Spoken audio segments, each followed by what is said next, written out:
Hello everyone, welcome to Average Joe Watch Reviews, where we're more than just reviews.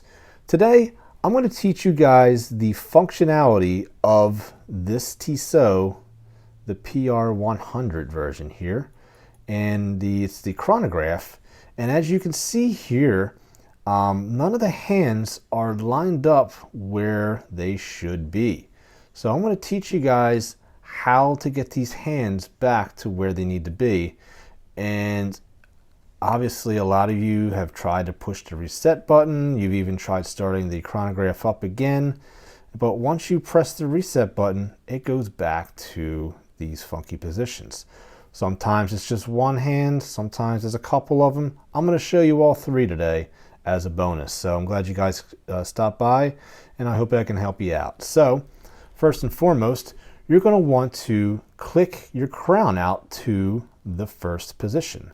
And as you see, you had a tandem of 1, 2, 3 hands moving to show you that we are in the function to set the watch. Typically, you can set the date, which you can by going downward, as you can see there underneath that hour hand. But you can also, with the bottom pusher, set this hand right here. This will be the first one that we're going to do. And if you leave it down, it actually will sweep, and then you can just bring it back to the 12th position. So now you have that problem fixed. Now you say, well, what do I do with the 30-minute countdown? And what do I do with the 1/100th countdown? Well, I'm glad you asked that question. What we do is we press the top pusher. That now tells me that we went from that hand to this sub hand right here, and right here we can change it to any position that we wish. Now for me, I like all of my hands in the same place, so I'm keeping it right here.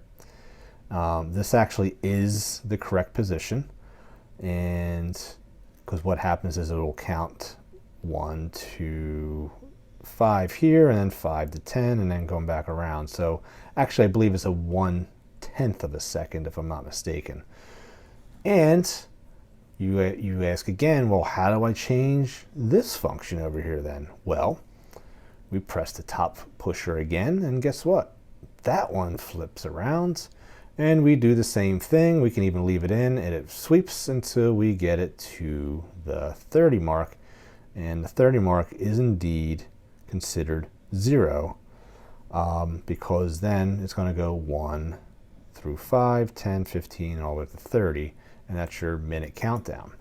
As I showed you, changing the date was just turning the wheel downward, and then when you want to change the time, you click it out one more position, as you see here, and you can change the time.